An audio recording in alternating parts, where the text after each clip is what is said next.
Hello student, आज के विद्यालय में आपका स्वागत है। आज हम कक्षा 10वीं के इतिहास का 5वां अध्याय मुद्रण संस्कृति और आधुनिक दुनिया का भाग 4 देखेंगे। तो चलिए बच्चों स्टार्ट करते हैं।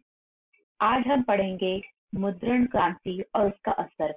किस तरीके से मुद्रण क्रांति ने बहुत बड़े स्तर पर लोगों के जीवन को प्रभावित किया था, उनकी जिंदगी को बदल कर रख दिया था। उन जो लोग थे उनके ज्ञान के साथ जो है उसको भी जो है बहुत ज्यादा लोगों की जिंदगी के साथ साथ उनके ज्ञान को भी जो है पूरी तरीके से प्रभावित किया था। इन सारी चीजों को आज हम इस लेक्चर में डिस्कस करेंगे। छापे खाने का आविष्कार महज तकनीकी दृष्टि से नाटकीय बदलाव की शुरुआत नहीं थी। पुस्तक उत्पादन के नए तरीकों ने लोगों की जिंदगी बदल दी और इसकी बदौलत सूचना और ज्ञान से, संस्था और सत्ता से उनका रिश्ता ही बदल गया था। तो जो लोगों का जीवन था वो अब बहुत ज्यादा प्रभावित हुआ था, उसमें बहुत सारे चेंजेस आए थे।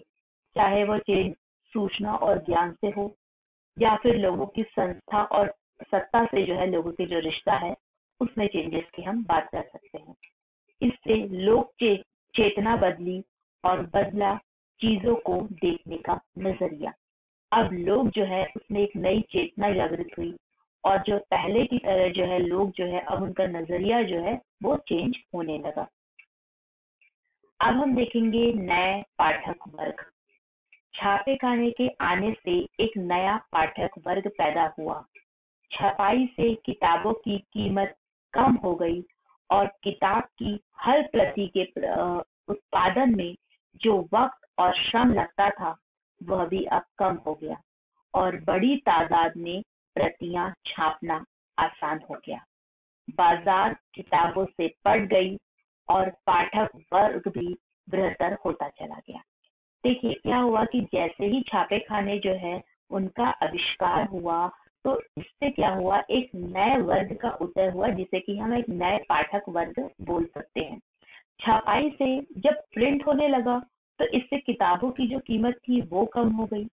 अब जब किताबों की कीमत कम हुई तो उसकी हर प्रति के उत्पादन में, इसके साथ साथ उसकी जो कॉपी होती थी उसके प्रोडक्शन में और जितना लेबर लगता था वह भी अब कम हो गया था और बहुत बड़ी तादाद में जो है इसकी प्रतियां छपना भी है वो भी चालू हो गई थी। तो अब क्या हुआ, मार्केट जो है वो बुक से भर गया और जब मार्केट में बुक आ गई तो इसे पढ़ने वाले जो पाठक वर्ग है उनकी भी संख्या जो है वो बढ़ती चली गई। किताबों तक पहुंच आसान होने से पढ़ने की एक नई संस्कृति विकसित हुई। अब तक आम लोग मौखिक संसार में जीते थे और वे धार्मिक किताबों का वाचन सुनते थे। गाथा गीत को उनको पढ़कर सुनाए जाते थे और किस्से भी उनके लिए बोलकर पढ़े जाते थे।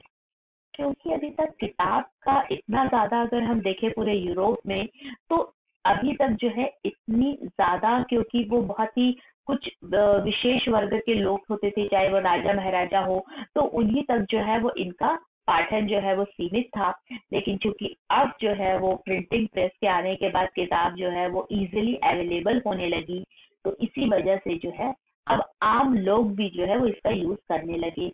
लेकिन अगर हम पहले की बात करें तो पहले जो है आम लोग का इसको यूज नहीं कर पाते थे और वे जो है एक तरीके से ओरल ट्रेडिशन जिसको हम बोले या मौखिक जो संसार होता था उसमें ही वो जीते थे, क्योंकि जो भी किताबें वगैरह होती थी वो उनको सुनाई जाती थी, पढ़कर जो है वो सुना दी जाती थी।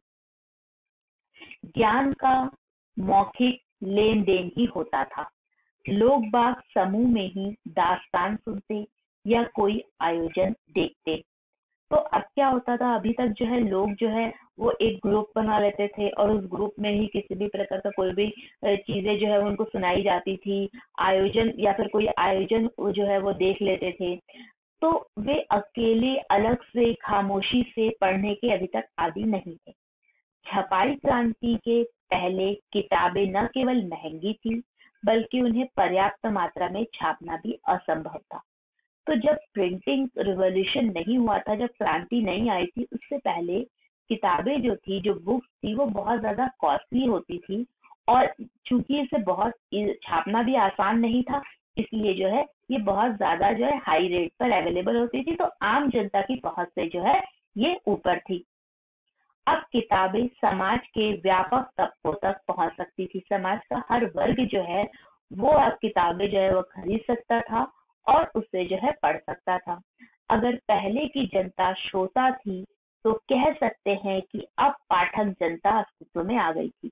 अब पढ़ने वाली जनता जो है वो अस्तित्व में आई थी। वहीं जहां पहले की जनता क्या थी, केवल सुनने वाली थी, केवल श्रोता थी।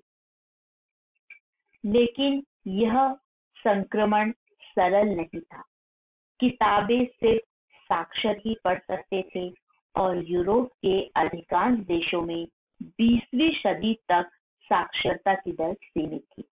अब सबसे बड़ी प्रॉब्लम यह है कि अगर आपके पास बुक है, लेकिन उस बुक को अगर पढ़ना ही नहीं आता है, तो फिर क्या क्या किया जाए? क्योंकि देखिए, ऐसा तो नहीं है कि अगर बुक मिल गई है तो उसे जो है वो हम हर व्यक्ति उसे पढ़ सकता था, नहीं। जब हम यूरोप की बात करते हैं तो यूरोप में उस समय जो है बहुत कम लोग थे, साक्षरता का जो रेट था वो बहुत कम था। और यूरोप के जो अधिकांश देशों में निवास करने वाले जो लोग थे वो निरक्षर थे, उनमें साक्षरता की दर बहुत सीमित थी। जो प्रकाशक होते थे, जो पब्लिशर होते थे, उनके लिए सवाल था कि लोगों में छपी किताब के प्रति कैसे उनमें इंटरेस्ट डेवलप किया जाए, कैसे उनमें दिलचस्पी जगाई जाए। इसके लिए उन्हें मुद्रित कृति की व्यापक पहुंच का ध्यान रखना था। जो पढ़ नहीं पाते थे वे भी बोलकर पढ़े गए को सुनकर उसका लुत्फ उठाते ही थे। तो अब क्या होता था कि अगर मान लीजिए कि कोई व्यक्ति उससे पढ़ रहा है बुक को, तो जो व्यक्ति उसे नहीं पढ़ सकते हैं वो उसको सुनकर उसका लुत्फ उठा लेते थे।